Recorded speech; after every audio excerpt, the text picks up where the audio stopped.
Welcome to teachers मंत्रा। आप सभी का टीचर्स मंत्रा की फैमिली में स्वागत है। आज हम जो सीरीज चल रही है आपकी अभ्यास सीरीज, उसको लेके आज एक नया आपके लिए एक पेपर लेके आए हैं। जो पेपर हुआ था अभी आपका दिसंबर में, कब 19 दिसंबर को जो हुआ था, आज उसको सॉल्व करते हैं। चलिए साथ में करते जाइए मेरे। देखिए पहला क्वेश्चन को करिए। क्या दे रखा है? निम्नलिखित में से कौन अंतरराष्ट्रीय ख्याति प्राप्त वेट लिफ्टर हैं? यानी कि ऐसे कौन से हैं जो वेट लिफ्टर हैं, वो क्या है अंतरराष्ट्रीय में, जिनका नाम है, ये पूछा रखा है हमसे। देखिए, ए ऑप्शन दे रखा है सुनीता विलियम्स, बी ऑप्शन है बछेंद्री पाल, सी है सूर्यमणि और थर्ड है कर्णम मल्लेश्वरी। आपने ईवीएस में पढ़ रखा होगा, एनसीईआरटी में, कर्णम मल्लेश्वरी के बारे में। ये क्या है? वेट लिफ्टर हैं। ठीक है जी, तो इसका राइट आंसर क्या हो जाएगा? डी वाला। चलो जी, नेक्स्ट क्वेश्चन। नीचे दिया गया कौन सा समूह जड़ों का है? देखिए, जड़ों के बारे में आपसे एक क्वेश्चन आता ही आता है, यानी कि इनमें से जड़ों का समूह ग्रुप कौन सा है रूट का। चलो जी, ए क्या दे रखा है? चुकंदर, आलू, अदरक। बी में गाजर, हल्दी, अदरक। सी में शकलकंदी, मूली और हल्दी। डी में गाजर, चुकंदर और मूली। आपको पता होगा कि जड़ों का समूह कौन सा है आपका? गाजर भी है, चुकंदर भी है और मूली भी है। तो हमारा राइट आंसर कौन सा हो जाएगा? डी वाला। देखो, यहां फर्स्ट वाले में गलती क्या दे रखी है? आलू और अदरक, ये क्या है? और हल्दी, ये क्या है? एक तना है। ये क्या है? जड़ नहीं है, ये क्या है? तना है। तो हमारा राइट आंसर हो जाएगा डी वाला। चलो जी, ये क्वेश्चन देखिए। रेगिस्तानी ओक नाम का एक पेड़ है जो पाया जाता है। कहां पर पाया जाता है राजस्थानी ओक? आप सभी को पता होगा। देखिए, पहला ऑप्शन क्या है? अबू धाबी में, ऑस्ट्रेलिया में, राजस्थान के रेगिस्तानों में, संयुक्त अरब अमीरात रेगिस्तानों में। ये नहीं है। कौन सा वाला है इसका राइट आंसर? राइट आंसर हो जाएगा ऑस्ट्रेलिया में, क्योंकि रेगिस्तानी ओक कहां पर पाया जाता है? ऑस्ट्रेलिया में। इसका राइट आंसर हो जाएगा बी वाला। और देखिए, अबू धाबी में क्या चीज फेमस है? वहां के खजूर फेमस है।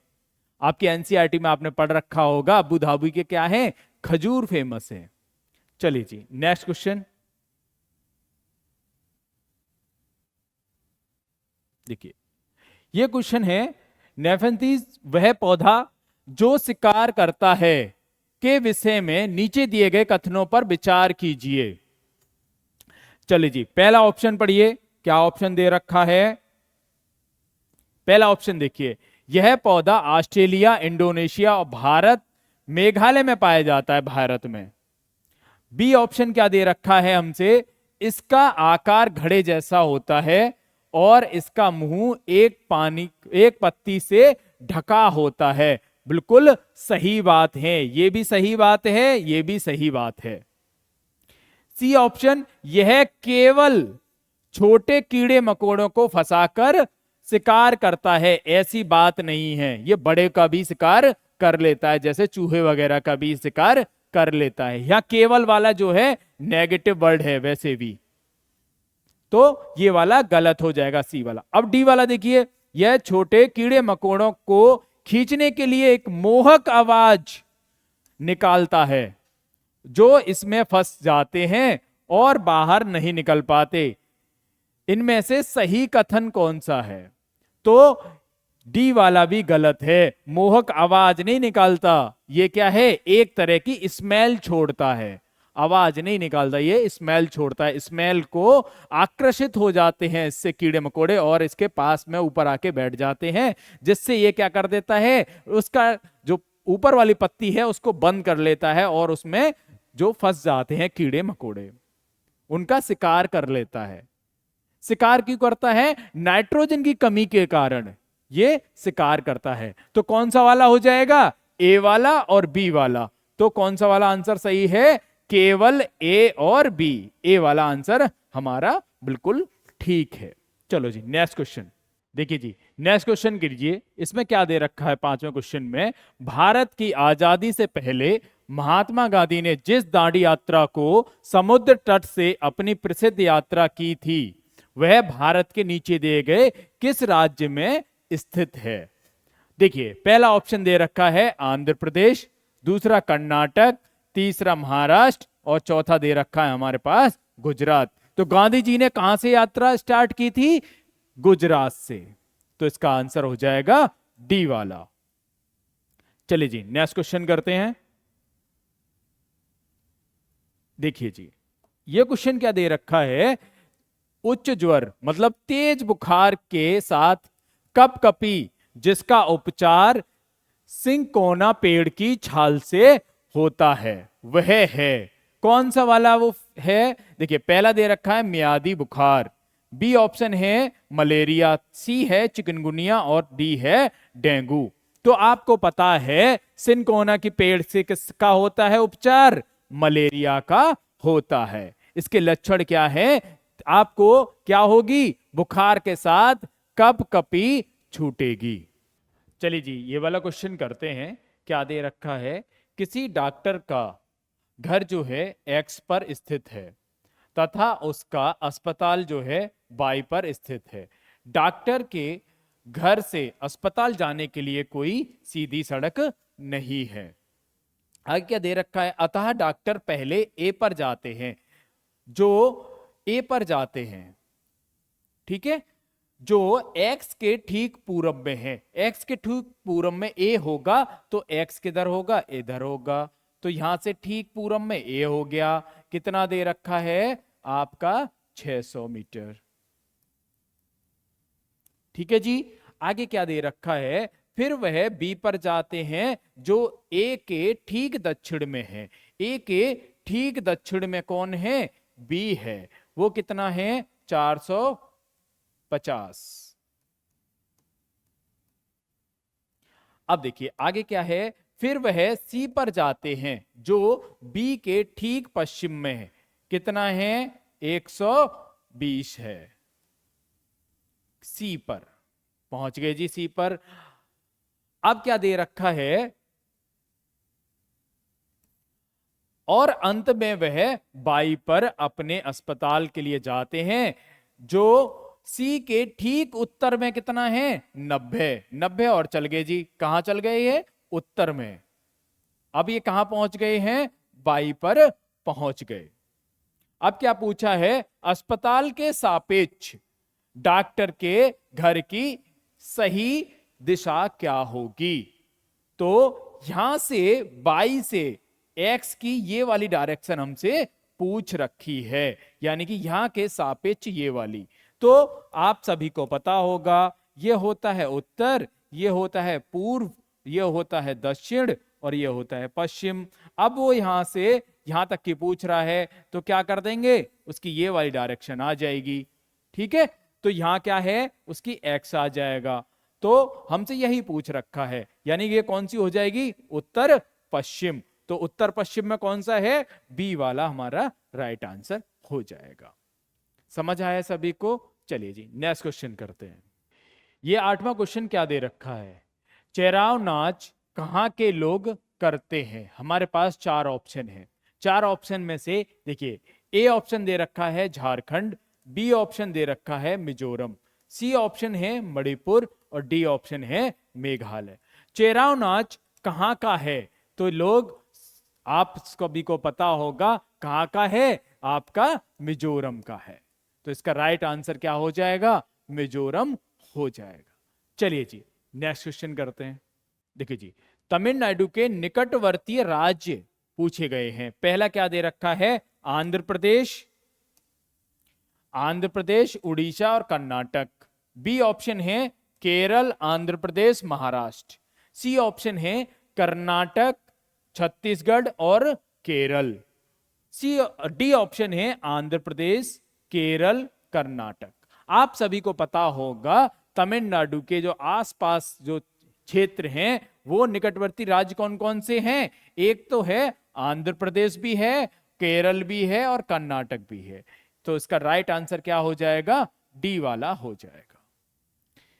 देखो इसमें आंध्र प्रदेश तो है ये ऑप्शन में, लेकिन यहां पर उड़ीसा दे दिया है। उड़ीसा ना होके क्या है, इसकी जगह केरल है। तो अगर केरल होता उड़ीसा की जगह तो ए भी हो जाता, लेकिन यहां पर उड़ीसा दे रखा है, इसीलिए क्या है, इसका डी वाला आंसर बिल्कुल ठीक है। चलिए जी ये क्वेश्चन करते हैं। इस क्वेश्चन में क्या दे रखा है? एनसीएफ 2005 के अनुसार निम्नलिखित में से क्या प्राथमिक स्तर पर पर्यावरण अध्ययन के शिक्षण का उद्देश्य नहीं है? हमसे पूछ रखा है शिक्षण का उद्देश्य जो नहीं है वो पूछ रखा है। पहला ऑप्शन क्या दे रखा है?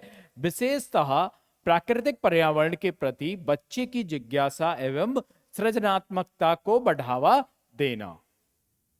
अगला क्वेश्चन क्या है? अवलोकन, वर्गीकरण, निष्कर्ष निकालने आदि प्रक्रियाओं के माध्यम से बुनियादी संज्ञानात्मक एवं गत्यात्मक कौशल प्राप्त करने के लिए खोजबीन में जुड़ी और हाथों से करने वाले कार्यों में बच्चों का संलग्न करना। यह भी एनसीएफ के अकॉर्डिंग बिल्कुल ठीक बात है। पहली वाली भी ठीक है, ये भी ठीक बात है, लेकिन हमसे पूछ रखी है गलत वाली। ठीक है, आगे क्या है? प्राकृतिक, सांस्कृतिक, सामाजिक पर्यावरण के बीच संबंधों को पहचानने व समझने में बच्चों की प्रशिक्षित करना। अगला क्या दे रखा है? पर्यावरणीय समझ द्वारा बच्चों में सटीक संख्यात्मक कौशलों का विकास करना। देखिए ये है आपका नेगेटिव। क्या है? सटीक संख्यात्मक, ये है नेगेटिव वर्ड। तो कौन सा वाला गलत हो जाएगा इसका? ये वाला गलत है। तो आंसर क्या हो जाएगा इसका? डी वाला। ठीक है जी, समझ आया? चलो जी नेक्स्ट क्वेश्चन करते हैं। देखिए इसमें क्या दे रखा है? पर्यावरण अध्ययन की कक्षाओं में 3 क्लास से 5 क्लास के लिए एक विषय क्षेत्र है जो संकलित करता है। पहला ऑप्शन है विज्ञान की अवधारणा और मुद्दों को। ठीक है, बी ऑप्शन में क्या दे रखा है? पर्यावरण शिक्षा, सामाजिक अध्ययन और विज्ञान की अवधारणाओं और मुद्दों को। अब सी ऑप्शन क्या है? विज्ञान, सामाजिक विज्ञान की अवधारणाओं और मुद्दों को। डी ऑप्शन क्या है? पर्यावरणीय शिक्षा और विज्ञान की अवधारणाओं और मुद्दों को। देखिए जी एनसीएफ हमारा दे रखा है, इसमें 3 से लेके 5 तक ईवीएस में क्या पढ़ाया जाता है आपको? देखिए पर्यावरण शिक्षा भी पढ़ाई जाती है और सामाजिक एसएसटी भी पढ़ाई जाती है जी, और क्या है? साइंस भी पढ़ाई जाती है। तो क्या है? बी वाला ऑप्शन बिल्कुल ठीक है। चले जी नेक्स्ट क्वेश्चन।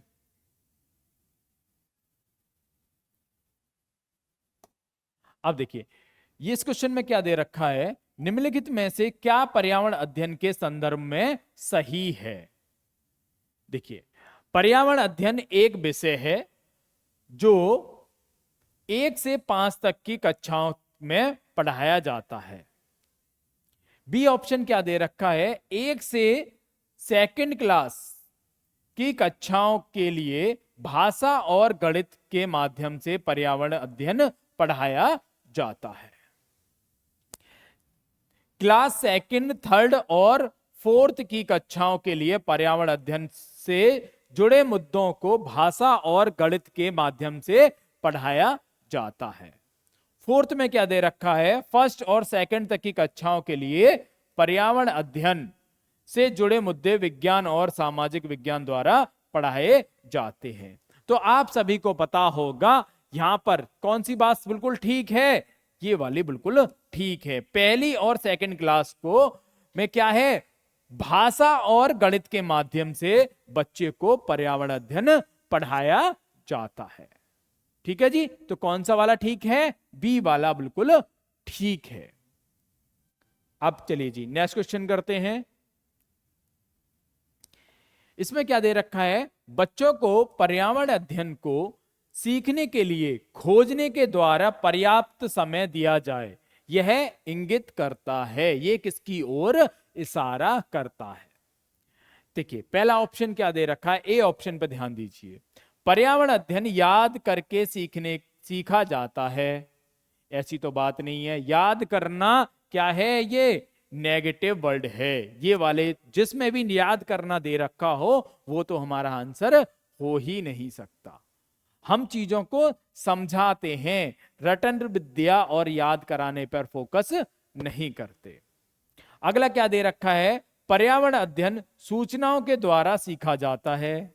अगला क्या दे रखा है, सी ऑप्शन में पर्यावरण अध्ययन बाल केंद्रित है। डी ऑप्शन क्या है, पर्यावरण अध्ययन शिक्षक केंद्रित है। आप सभी को पता होगा कि एनसीएफ हमारा बाल केंद्रित शिक्षा की ओर बात करता है कि क्या है, बच्चे को आप क्या करोगे, पर्यावरण अध्ययन बाल केंद्रित पढ़ाओगे, जो शिक्षा दोगे वो बाल केंद्रित होनी चाहिए। तो इसका राइट आंसर क्या हो जाएगा, सी वाला। चलिए जी नेक्स्ट क्वेश्चन देखिए, निम्नलिखित में से कौन सा पर्यावरण अध्ययन पाठ्यक्रम के सुझावित प्रकरणों का उप प्रकरण है? मतलब जो मेन आपकी थीम है, कितनी है आपकी 6 थीम है, वहां से आपका क्या पूछ रखा है, सब थीम पूछ रखी है। तो इन चारों में से सब थीम कौन सी है? तो पहला ऑप्शन क्या दे रखा है, परिवार और मित्र। बी ऑप्शन है भोजन। सी ऑप्शन है जानवर। और डी ऑप्शन है हम चीजें कैसे बनाते हैं। आप सभी को पता होगा ये परिवार और मित्र, फैमिली एंड फ्रेंड्स वाला क्या है, आपकी मेन थीम है, सब थीम नहीं है। फूड वाला ये भी आपकी मेन थीम है। और जानवर जो है क्या है, आपकी सब थीम है, मेन थीम नहीं है। और हम चीजें कैसे बनाते हैं ये भी क्या है, आपकी मेन थीम है। तो इसका राइट आंसर कौन सा हो जाएगा, सी वाला। जानवर जो है आपकी क्या है, उप प्रकरण है, मेन थीम नहीं है। तो इसका राइट आंसर हो जाएगा एनिमल्स। चलो जी नेक्स्ट क्वेश्चन करते हैं। देखिए जी ये क्वेश्चन क्या दे रखा है, निम्नलिखित में से क्या पर्यावरण अध्ययन के शिक्षक के लिए वांछनीय गतिविधि है?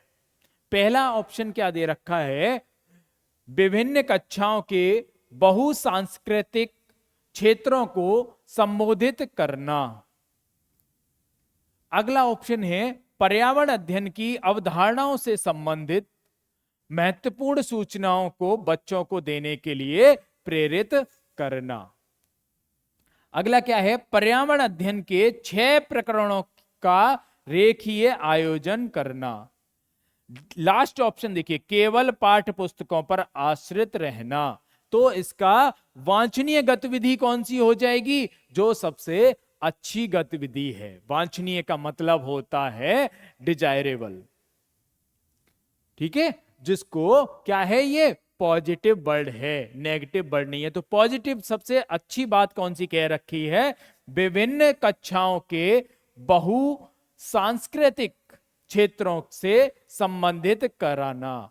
तो इसका राइट आंसर हो जाएगा ए वाला।